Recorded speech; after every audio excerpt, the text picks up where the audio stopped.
आप सभी को मेरा सादर प्रणाम। मैंने कुछ दिन पहले एक बुक खरीदी है, कली हनुवाणी। यह इमॉर्टल टॉक्स नाम की बुक का हिंदी अनुवाद है। कुछ विशेष आदिवासी लोगों पर हनुमान जी की विशेष कृपा है और वे हर 41 वर्ष पश्चात उन्हें स्वयं दर्शन देकर ज्ञान प्रदान करते हैं। किसी संत महापुरुष के प्रयास से यह बुक लिखी गई है। इसमें जो पहला चैप्टर है उसका नाम है दो माताओं से जना। इसको मैं संक्षेप में प्रस्तुत कर रही हूँ। दो स्त्रियां हैं, सुचेता और विचेता। सुचेता ने 1 वर्ष पहले चित्ता नाम के बालक को जन्म दिया था, लेकिन अब विचेता, जो कि निसंतान है, के मन में चित्ता के प्रति अत्यंत वात्सल्य उमड़ पड़ा है। उन्होंने वह चित्ता को अपना बालक कह रही है। चित्ता भी उसकी गोद से नहीं उतर रहा और उसके मन में अपनी वास्तविक माता के प्रति लगाव सूख चुका है। यह केस गांव के मुखिया बाबा मातंग के पास आता है। बाबा मातंग हर तरह से विचेता को समझाते हैं कि वह बालक को उसकी वास्तविक माता को दे दे, लेकिन सुचेता जोर जोर से रोती रहती है और कहती है कि मैं ही इसकी माँ हूँ। परेशान होकर बाबा मातंग सभा के सदस्यों से कहते हैं कि लगता है यह मति भ्रम की अवस्था में आ गई है। इसका फैसला पूर्वजों की चट्टान पर चलकर पूर्वजों की सहायता से ही हो सकता है। वे बोले, सूर्य अस्त हो गया है, रात्रि का समय पूर्वजों से संपर्क साधने का उचित समय है। बाबा मातंग, सुचेता, विचेता और अन्य लोग पहाड़ी की तरफ जाते हैं। उस चट्टान पर वे एक रस्सी को एक कुंडली में अटकाकर उसकी सहायता से चढ़ते थे, लेकिन उस दिन अंधेरे में बाबा मातंग के हाथ से रस्सी फिसल गई। वे परेशान होकर लौटने ही वाले थे कि उन्हें एक रस्सी पहाड़ से नीचे लटकी हुई दिखाई दी। बाबा मातंग ने पकड़कर देखा तो वह थोड़ी कोमल दिखाई दी, लेकिन वे उसकी सहायता से ऊपर चढ़ गए। वहां उन्हें एक प्रकाशमय आकृति के दर्शन हुए। उन्होंने उस आकृति को पहचानने में तनिक भी देर नहीं की। वो कोई और नहीं, चिरंजीवी हनुमान जी थे। वह रस्सी भी जिसके सहारे वो चढ़े थे, हनुमान जी की पूंछ थी। अपने गुरु के अकस्मात दर्शन पाकर बाबा मातंग अत्यंत प्रसन्न हुए।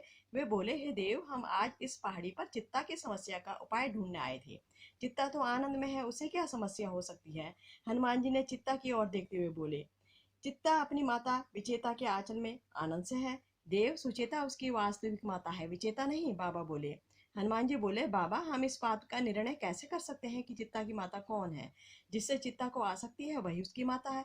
देव, चित्ता तो एक छोटा बच्चा है, हम उस पर यह निर्णय कैसे छोड़ सकते हैं कि उसकी माता कौन है? उसे वशीकरण के माध्यम से भ्रमित भी तो किया जा सकता है। छोटा बच्चा, मेरी पूंछ की ओर देखो, क्या अब यह छोटी नहीं लग रही? थोड़ी देर पहले ये पूंछ लंबी थी।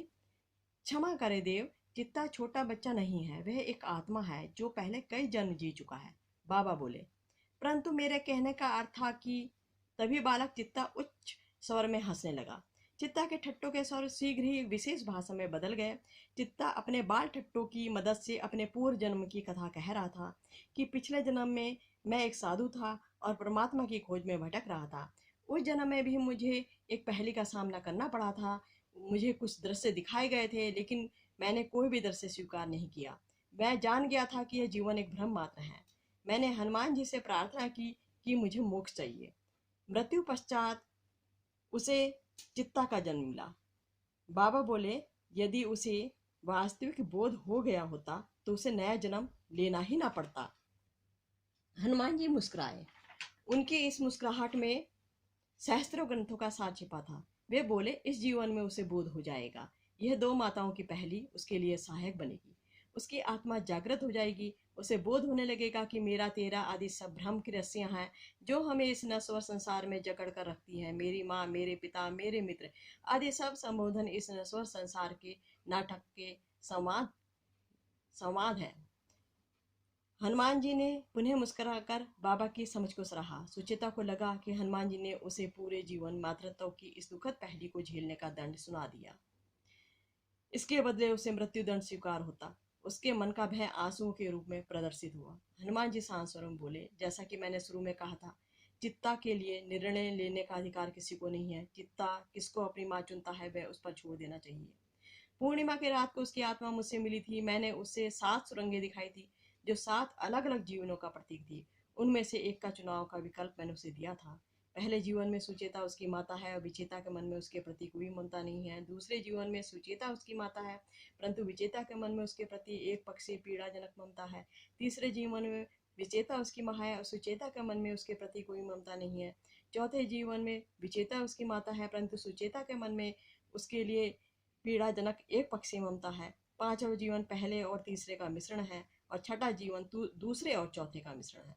सुचेता और विचेता बारी बारी से एक एक पखवाड़े के लिए उसकी माँ बनती है। इस जीवन में दोनों माताओं के बीच में कलह है, क्योंकि जब एक माँ होती है तो दूसरे के मन में एक पक्षी ममता होती है। सातवें जीवन में वे अनाथ बालक है, ना सुचेता और ना ही विचेता के मन में उसके लिए ममता है।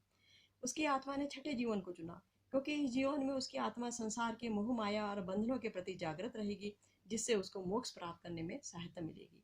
सुचेता को यह जानकर चैन मिला कि उसे उसका बच्चा सदा के लिए नहीं छीना गया। अगले पखवाड़े वह पुनः उसकी गोद में खेलेगा। हनुमान जी के समझाने के पश्चात सुचेता और विचेता ने एक दूसरे के प्रति घृणा की भावना त्याग दी। कलह तो था, परंतु इस बात पर संतोष भी था कि वे दोनों एक एक पखवाड़े के लिए बारी बारी से चित्ता की माता का किरदार निभाने वाली थी।